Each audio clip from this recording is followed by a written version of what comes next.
informatika fani ustozlarimiz uchun bahorgi attestatsiyaga tayyorgarlik ko'rish maqsadida Zaripov Nozimбек 2026 bahor nomli Telegram boti ishga tushirildi. Shu botga ustozlarimiz uchun yangi tugmalar, qulayliklar qo'shib boryapmiz. Mana shu qo'shilgan tugmalar bilan tanishib o'tamiz.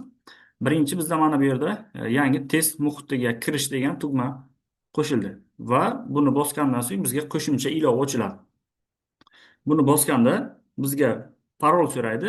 Parolimiz bizni o'sha birinchi botga ulanishimiz uchun berilgan parolni o'zi bo'ladi. O'sha parolni kiritib olamiz va to'g'ridan to'g'ri mana shu ilova ochiladi. Bu bizda smartfonimizda, ya'ni qo'l telefonimizda qulayroq to'liq ekran bo'lib ochiladi va quyidagicha bu yerda ma'lumot berilyapti. Ya'ni o'sha testlar soni, reytingi, foydalanuvchi haqida ma'lumotlar, ya'ni tugatgan testlari, o'zlashtirgan foizi va hokazo. Keyin bu yerda demak bizda eng ko'p o'sha top ustozlar ro'yxati keltirilgan bu yerda 5 taligi va har o'sha testdan demak 70% va undan yuqori olganda mana bu yerda 1 ball qo'shiladi. Ya'ni nechta urinishda, masalan 10 ta urinishda har birida demak 70 dan yuqori olgan bo'lsa 10 ball turadi.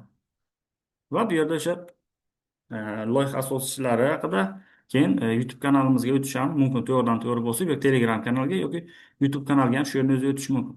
Demak, bu ilovaning asosiy ya'ni yaratishimizdan maqsad bu yerda test jarayonlariga ustozlarni xuddi o'sha attestatsiyadagi kabi muhitga olib kirish. Ya'ni mana bu yerda mana testni boshlash degan tugmani bosamiz va bizga testlar boshlandi. Mana 2 soat vaqt berildi. 120 daqiqa vaqt. Savollar soni mana jami 50 ta. Savollar soni 50 ta. Va bo'ldi, mana savollar boshlandi. Savollarni o'qiymiz, javoblarni belgilaymiz va qaysi tartib raqamga kelishimiz kerak bo'lsa, o'sha tartib raqamni mana 3-savolga masalan javob beramiz. Va mana 2ga ham qaytib savollarga mana shunday ko'rinishda javob berib boramiz. 15 ta pedagogikadan va 35 ta informatika fanidan demak savollar berilgan. Mana shularni belgilab olamiz. Va o'zim taxmin shunchaki biz belgilab olyapmiz va mana bu yerda mana belgilab bo'lgandan so'ng testni yakunlashni bosamiz. Testni yakunlash haqiqatdan ham to'xtatish so'rayapti. Ha deymiz va bizga natijamizni chiqarib beradi. Natijani ko'rish. Mana biz demak jami 4 ta to'g'ri ishlaganmiz. Demak 7 ta noto'g'ri, ya'ni 11 ta savoldan jami mana shunday ko'rinishda berilgan. Ya'ni bu yerda har bitta savolni o'zini ya'ni vazni bor va har bitta savol uchun mana bu yerda ballar hisoblab boriladi bizga. Mana shunday qilib demak test jarayoniga tayyorlanishimiz mumkin. Bu yerda savollar takror kelish ehtimoli kam, chunki random bazamiz katta. O'sha bazadan bizga random asosida 50 ta savol doim taqdim etiladi bizga. Va bu muhitga kirishdan oldin birinchi biz mana bu yerda tugmalarda joylashtirilgan mavzularni o'zlashtirib olishimiz kerak. Demak, asosiylari bu 2024 bahorgi tugma. Bu yerda demak bizda mana video darslar, testlar keltirilgan.